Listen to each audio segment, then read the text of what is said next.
Hey everyone, welcome to the first episode of A Closer Look with Leven. This is going to be my mini VOD review series, right? We're just going to do some VOD reviews of some top players, some mid-tier players, some low-tier players. If you want to be involved, be sure to send me a VOD at an email I'll leave below, or just stream your VOD and I'll go into the VOD and clip all the things I want to clip to put in the video. But be sure to let me know, man. I want to review players of all skill levels.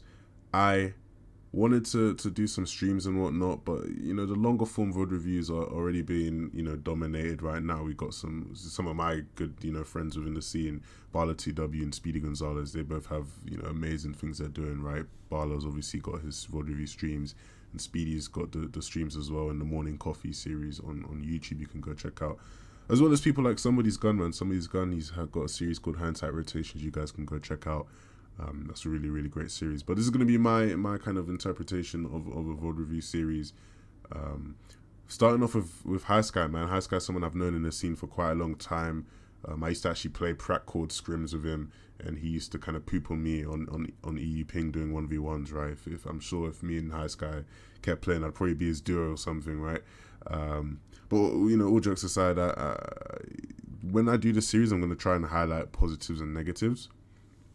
That is going to be the goal. Obviously, the pro players, the top tier players, will, there'll be more positives and negatives, hopefully, and vice versa for the lower skilled players. But man, oh man, this performance from Highsky was insane.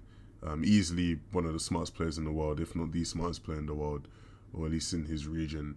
I think the only other person I'd put up there with him is Zayt.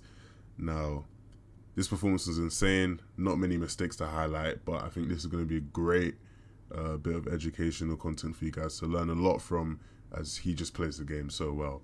So enjoy the video. If you enjoy it, be sure to like, subscribe, follow me on Twitter at leven2k, and I'll see you guys soon.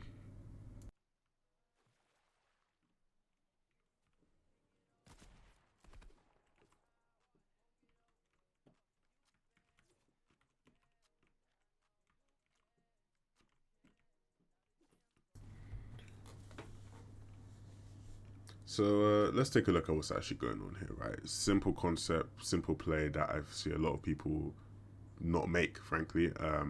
Cash cup games, people tend to push a lot, be very aggressive. Highsky here doesn't hit any sort of initial damage, misses the snipe shot, so he disengages from the fight, does not take the engagement. And it's something that I think a lot of people fail to do. They just see someone and fight. So this is actually a play that I really like myself. Bala and I actually have a clip on one of my podcasts where we discussed, pickaxe swinging when it was a big talk of conversation. Now, Highsky and this guy here, they pickaxe swing at each other, or however you want to word it, and he doesn't stick to that promise, because it's not a promise, right? All you're doing is pickaxe swinging. He sees the right opportunity, and as you see here, he hits the headshot. And it's just as simple as that, right? You don't have to commit to pickaxe swing, right? I see a lot of people pickaxe swinging someone, and they end up in a position where that person is a very easy kill, but they just don't take the kill. It's like, sure, yeah, you pickaxe swung, but it means nothing. It literally means absolutely nothing. So here's a play that I actually really liked, right? So he sees the fight here over Lazy, goes to try third party, get involved, but the player who was on top of that fight makes a great play. I don't know who that player was, but they are a smart player. They see Highsky coming in, so they go and look for the shot on Highsky to kind of deter him away from the fight, because they want to keep that fight at 1v1. They don't want a third party getting involved. So they go hit the shot on Highsky, but what does he do? He remembers he has minis from the kill he got earlier, runs back to the minis, stocks up, and leaves. That's it. You disengaged there. He didn't hit any initial damage. He actually got a hit coming in. So instead of just forcing the issue and forcing a fight, he leaves. Simple as that. Great disengaged play that, once again, I see a lot of people fail to make. So here's Highsky later on in that same game, based up right here, right? He's based up, waiting for the zone to close. Eventually 50-50 will come, etc.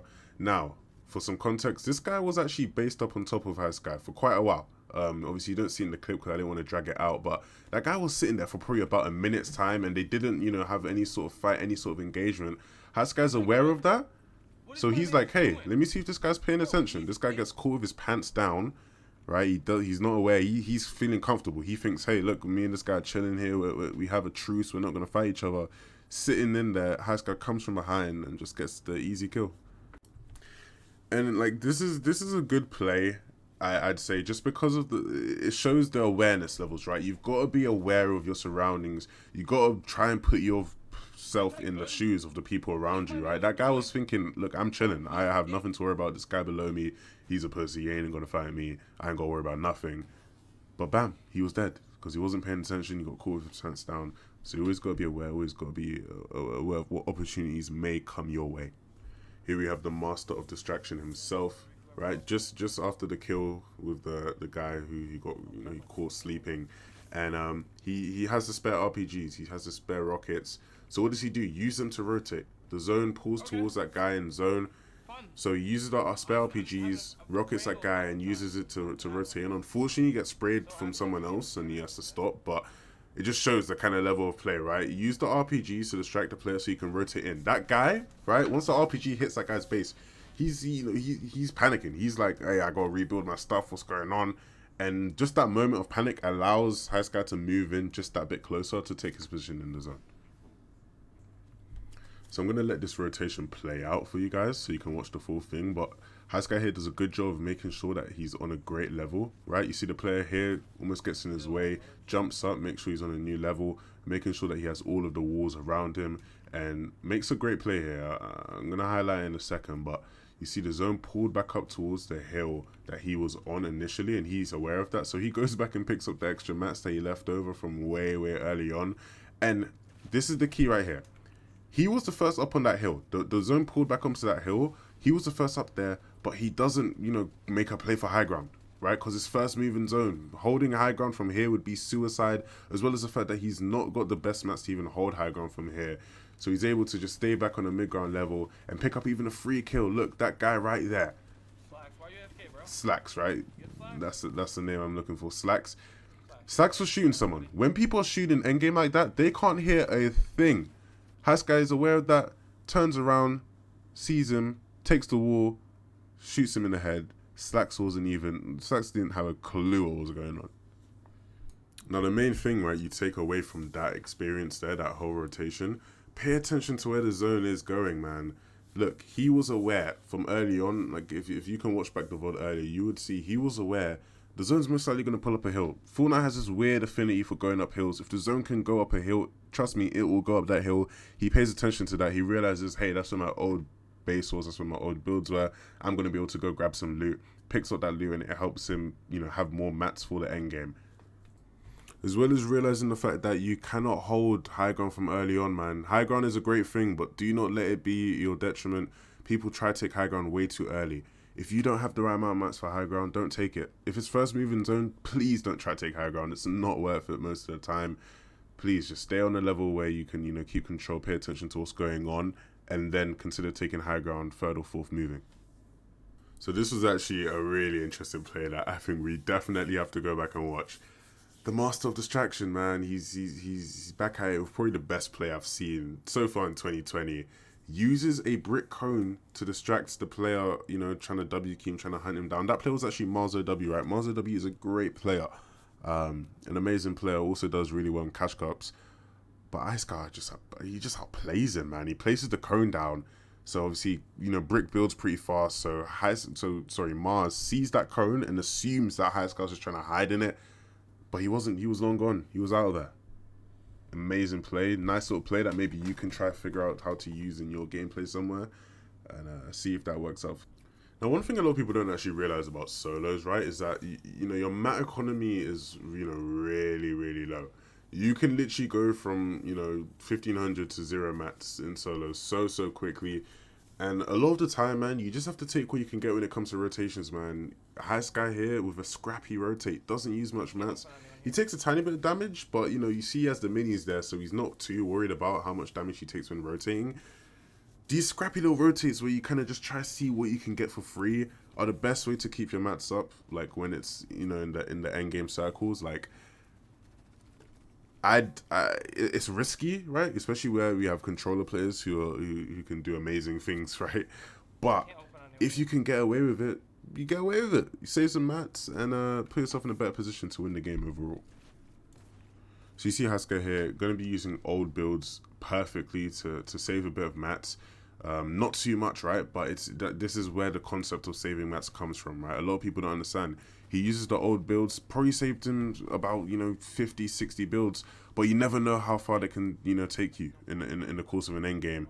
Those, 70 or 100 odd builds, 70, I said 70, 100 odd builds, 7 to 10 builds, that could have been the difference between him, winning and losing the game when it comes down to things.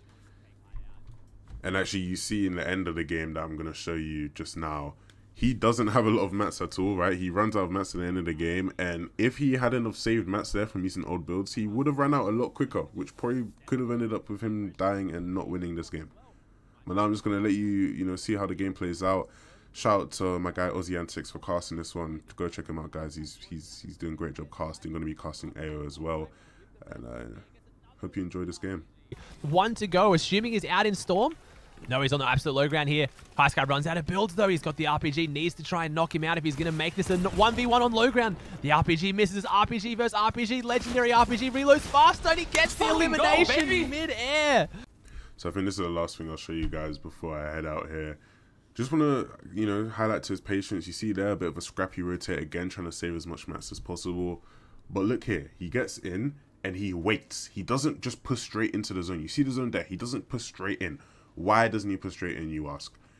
There was no point. If he had ran a bit earlier right there, he would have had to base up again, then move into zone. The zone wasn't ready, right? The zone wasn't completely in. He had no path to get completely into zone yet. So he just waits a bit, sits in his tarp, right? He sits in his little cone and waits a couple seconds. Just waits 3 more seconds so that when he runs in, he's actually sitting in zone rather than, having to base up and then move again and then waste even more mats.